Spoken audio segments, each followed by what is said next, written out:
Ya. Ya. Wah, kita sudah lama sekali tidak podcast ini. Oh, luar biasa sekali waktunya. Jauh banget ya, sebulan-sebulan. Oke, jadi terakhir itu kita membahas tentang feromon atau aroma khas badan ya. Tubuh manusia. Ini aroma khas badan ya, ori, tanpa parfum atau tanpa hand body atau tanpa apapun. Jadi gini, gua itu punya aroma khas yang gua adalah orang yang memiliki aroma khas yang cukup disukai oleh makhluk astral. Pantesan lu jarang mandi. Gak usah sensor, bisa nggak bisa ya, karena kita nggak punya editor. Iya. Jadi gue ternyata gue adalah orang yang memiliki aroma khas tubuh yang disukai oleh makhluk astral. That's why banyak banget paranormal senior gitu ya yang bilang, Ika yang ngikutin kamu tuh banyak. Gitu, mulai dari cuma seneng ngepangin rambut gua. Oke, itu seru banget. Iya, terus dimanapun gue tinggal itu kan selalu ganti-ganti, tapi gue selalu diikutin. Sama yang sama atau beda-beda sesuai yang di tempat? Sesuai tempatin. Sesuai yang tempat itu. Iya, jadi memang ada yang ikut lama banget sama gua. Berarti sampai sekarang ada nih? Gua nggak tahu. Terus mereka tuh cuma menikmati bau badan gua sama rambut. Mereka senang sama rambut gua sama aroma khas ini gua. Jadi kalau ada sih gue kenal sama salah satu paranormal, itu namanya Bunda Lia di Bali. Orang Bali, dia bilang kalau gue punya energi atau aroma tubuh yang sangat menarik gitu, dan gue jadi dikelilingin. Kadang mereka cuma ngejar gue, cuma pengen nyium itu doang kayak gitu. Terus sekarang kan gue juga jadi bisa merasakan itu ya, karena udah dikasih tahu ya, jadi bisa merasakan, jadi lebih aware ya, jadi aware dan jadi bisa, oh iya ternyata kita tuh merasakan kehadiran mereka kayak gitu. Apakah orang itu juga merasakan kehadiran kita? Nggak bosan lagi ada yang telepon. Nah terus setelah itu kalau yang lo bilang berikutnya bahwa tadi feromon itu nggak cuma bisa menarik perhatian makhluk astral, tapi juga bisa menarik perhatian lawan jenis. Gue nggak sombong ya. Gue nggak sombong ya, tapi cuma narsis. Tapi iya emang gue juga kadang sih antara takabur sama Yaudah ngomongin aja sekalian. Udah terlanjur. iya kan, antara takabur sama sombong. Jadi sama bego. Jadi nah ini juga pelajaran juga nih buat banyak cewek. Lu mungkin bakal ngerasa gue nih cewek yang bukan, yang sangat nggak ideal ya, gue bantet, gue hitam, gue jerawatan, gue jarang mandi, apapun itu. Please deh, yang itu tolong jangan di highlight. Kalau usah di highlight mbak, tolong. Tapi untuk mendapatkan perhatian sama kasih sayang, tapi nggak cuma lawan jenis sih nak. Lah iya kan, nggak cuma lawan itu tuh buat nih kalau di dunia hewan, banyak banget bisa. Feromon Gue itu mudah diperhatikan gitu. Pertama dalam komunitas, kayak ngengat itu dia nggak bakal bisa diterima di lingkungan ngengat komunitasnya dia tuh kalau misalkan dia nggak punya feromon. Itu satu. Terus yang kedua yaitu buat lawan jenis. Terus yang gimana ya, yang ketiga yaitu kali kalau buat manusia makhluk astral kali. Iya, gak kali tapi sebenarnya emang gue ngalamin sendiri gitu bahwa gue memiliki itu, dan itu jadi kayak jadi kayak satu ya, gue nggak perlu ngapa-ngapain, tapi orang tuh mudah sayang, mudah perhatian ke gue. Itu bisa jadi pisau bermata dua sebenarnya, bisa jadi senjata buat lo, tapi bisa bikin lo hancur juga kalau lo nggak tahu cara pakainya. Oh iya, bisa karena bahaya. Karena beberapa kali justru kalau masalah makhluk astral sih bodo amat ya. Mau mereka nyiumin gue dari belakang, mau mereka apa, emang kok peduli? As long as gue nggak ngelihat mereka melakukan itu, ya bodo amat gitu loh. Nah tapi sekarang masalahnya adalah ketika itu membuat kehidupan real ya. Nah sekarang lo nih sebagai para layang atau paranoid, gue dukun magang. berarti kalau orang yang apa tadi feromon itu Feromon. perlu nggak sih pakai pelet? Nah, Nah. pelet ini apa dulu nih? Pelet Nah, kita ini. lurusin dulu nih masalah feromon dan pelet ini ya. Ini gua mau ngomongin dulu tentang feromonnya itu sendiri. Karena feromon itu sesuatu yang ilmiah kan. Baju kita udah berubah. Gue Kenapa? lupa atau minum hal yang sama. Gak masalah. Emang peduli. Feromon. Tuh kan ngabisin waktu lu. Ya udah terus. Jadi kalau ngomongin feromon itu sendiri secara biologis, setiap makhluk hidup yang bergerak, bahkan tumbuhan juga dia punya feromon. Feromonnya kalau di tumbuhan beda lagi, bukan feromon namanya. Nah, kalau di bunga kan ada serbuk sari yang bisa narik lebah, ya kan? Nah, sama manusia juga secara fisikal atau biologisnya dia memproduksi feromon. Kayak keringat lu dah, kalau lu kagak pakai deodoran atau lu kagak mandi, bau keringat lu tuh ya itu badan lu gitu loh. Despite kalau misalkan terlepas dari lu makan apa ya, kan kalau makan bawang itu keringat lu pasti kecampur bau bawang kan. Ini kalau misalkan lu makan bersih gitu, nggak ada yang bau yang menyengat dan itu bau tubuh lu, nah itu bau tubuh Itu lu ori, itu ori ya. itu ori, bau badan lu sendiri. Nah, contoh gampangnya kalau lu pengen ngerti soal feromon, itu lu nonton film judulnya Perfume. Itu tuh ceritanya tentang seorang manusia yang dia tuh punya penciuman yang lebih tajam daripada manusia, bahkan lebih tajam daripada anjing. Dia bisa nyium bau seseorang dari jarak ratusan kilometer ceritanya, tapi sayangnya dia tumbuh di lingkungan yang nggak tepat sehingga dia jadi psikopat.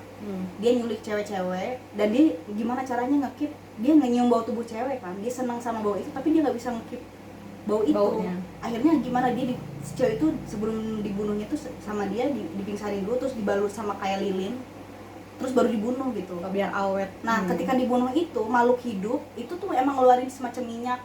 Kayak sama kayak semut, lu tau gak sih semut yang pas dimatiin itu bau? Iya, Nah, itu. kayak gitu loh. Prinsipnya manusia juga sama kayak gitu, dia punya bau tubuh sendiri kayak gitu. Nah, terus kalau di film itu tuh dia ngekip si bau tubuh cewek itu pakai lilin, terus diekstrak jadi minyak wangi kayak gitu.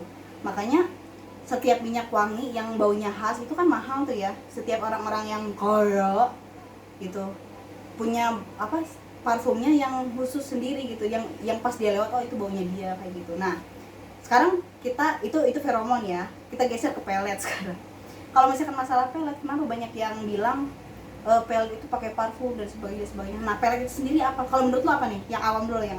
Gua nggak tahu soalnya kalau yang awam kayak gimana.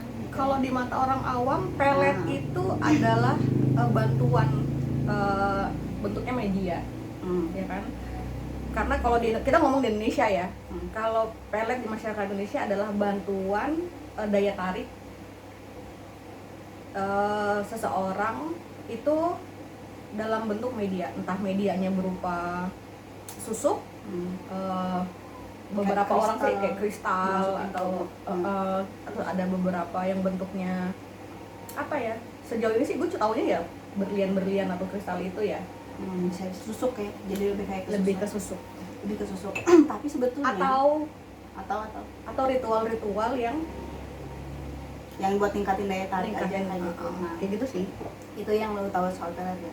Jadi kalau misalkan ini, kalau gue secara awamnya nih, kalau misalkan basicnya itu pelet itu kan sesuatu yang dipakai di tubuh untuk menarik atau memikat lawan jenis. Sebenarnya nggak mesti lawan jenis, siapapun supaya tertarik gitu ya. Kalau umumnya, kalau khususnya mungkin memang ada yang dikhususkan, misalkan orang tertentu gitu.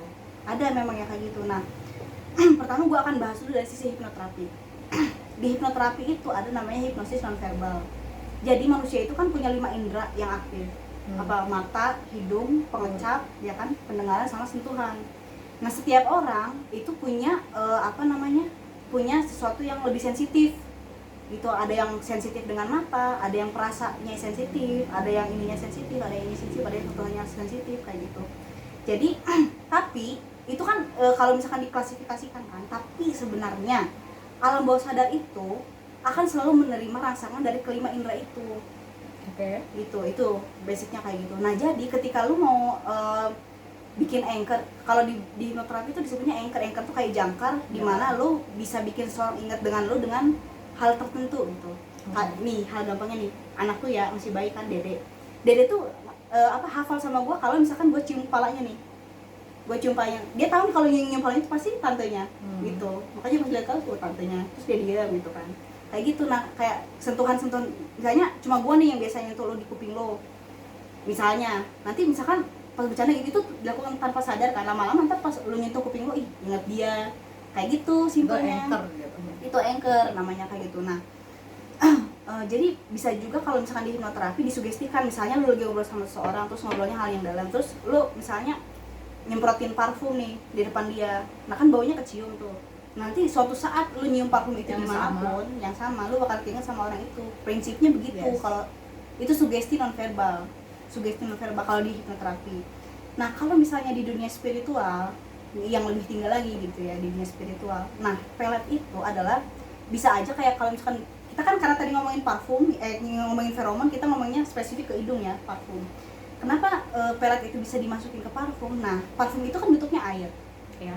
Air itu adalah Menurut bukunya Masaru Emoto, Profesor Masaru Emoto yang Miracle of Water, air itu adalah salah satu elemen yang paling mudah dipengaruhi oleh energi apapun. Contohnya kayak misalkan lu simpen satu air A misalnya sama air B, yang satu lu maki-maki, yang satu lu puji-puji. Iya. Ketika lu lihat di mikroskop elektron, si elektron yang Lebih dipuji-puji ini tuh lebih indah, lebih kristalnya membentuk sempurna segi 6. Nah yang ini kristalnya walaupun membentuk segi 6 itu yang terjadi sama air zam-zam itu juga. yang terjadi sama air zam-zam juga. Begitupun parfum yang dipakai untuk pelet itu sendiri kayak gitu. Sebetulnya mereka tuh dimasukin kayak energi, simpelnya kayak gitu sebenarnya. Nah pelet ini tuh bisa ya sama kayak tadi tuh, kayak jadi pisau permata dua. Kalau lu tahu cara pakainya, cara yang benar untuk pakai itu akan menjadi senjata buat lu. Maksudnya senjata bisa melakukan hal yang baik buat lu, buat menimbulkan kebaikan buat lu sama orang-orang di sekitar lu. Tapi kalau lu salah makainya, itu akan menyakiti diri lu dan menyakiti orang-orang di sekitar lu kayak gitu loh. Ya. Makanya pelet itu nggak selalu baik, tapi nggak buruk juga kayak gitu. Dan Tergantung orangnya. jadi sih intinya gini, bahwa setiap manusia itu punya daya tarik Setiap manusia punya daya tarik gitu, dan setiap manusia itu punya ciri khas sama kayak sidik jari. Itulah kerennya Tuhan ya, menciptakan Kembar miliaran, tetap aja Kembar aja ininya ciri khas manusia. Beda. Manusia itu ada. Iya. Daya tarik manusia itu ya kita bisa punya sendiri tanpa Iya. lu harus ke dukun, tanpa lu harus nyembelih seseorang atau sesuatu gitu ya. Lu punya ciri Lu punya khas sebenarnya. gitu loh, dari aroma tubuh lu, dari apa mungkin lebih luasnya lagi lu punya untuk bisa membangun karakter, behavior lu, attitude, memperhalus attitude karakter, lu ya, gitu. Kayak gitu sih. Dan lo nggak perlu deh nanemin berlian deh. Sekarang sih lagi zamannya hidroponik, mendingan lo menanam benih. sayur dan menanam benih gitu. Ya, karena sebenarnya kalau di dunia spiritual itu kalau lu misalkan nanam susuk tapi lu nya sendiri nggak kuat, susuknya tuh keluar sendiri. Bener, susuknya tuh keluar sendiri. Karena salah satu senior gua di terapi ya, ini terapi biasa kayak bekam sama totok aura. Itu dia kan totok aura biasa tuh ya, tapi karena energi yang dialirkan sama terapis senior gua itu, senior terapis gua itu clean, bersih, ngebersihin sifatnya. Nah, lu tau gak susuknya tuh keluar tau lewat air kencing. Susuk si cewek itu karena mungkin pertama dia emang nggak kuat badannya, yang kedua dia nggak perlu itu, dia cuma butuh pembersihan gitu loh, kayak gitu. Jadi lu harus tahu dulu apa yang lo butuh, bukan apa yang lo pengen ya, gitu. Dan apa yang lo bisa, Dan mendingan lo ngebangun apa yang udah ada di diri lo. iya, lebih baik lo perbaiki sama apa yang udah lo punya daripada nyari sesuatu yang ya belum tentu cocok buat lo juga gitu. Jadi kami adalah dukun modern Bodoh. yang tidak menyarankan kalian ke dukun. Bego. Ya enggak juga ya, mohon maaf ya Piprana. Enggak juga, itu terserah Enggak juga, lu. Itu pilihan. Tergantung kebutuhan. Dan Kita sebetulnya cuma memberikan suatu kita sudut nggak setuju, pandang kita doang. nggak setuju sama kalimat dukun atau apa tuh kayaknya gimana gitu. Karena orang Lebih- Indonesia malas mikir sekali lagi. pokoknya kita lebih ke konsultan spiritual Konsultan sih, spiritual aja lah ya. gitu. Maksudnya soalnya gini loh, kalau kita jelasin secara energi panjang lebar gini-gini kan nggak semua orang tuh paham gitu. Tapi ketika gue bilang, oh ini susuk, oh ini pelet, dia ngerti. Kalau gue jelasinnya, ini energi yang dimasukin bla bla bla bla, gila berapa menit tuh podcastnya? 14 menit gitu doang. Dan belum tentu paham juga kayak gitu. Nanti kita bikin workshop deh. Bodoh dah. Ya udah, thank you. Ya, thank you. Dah. Dah.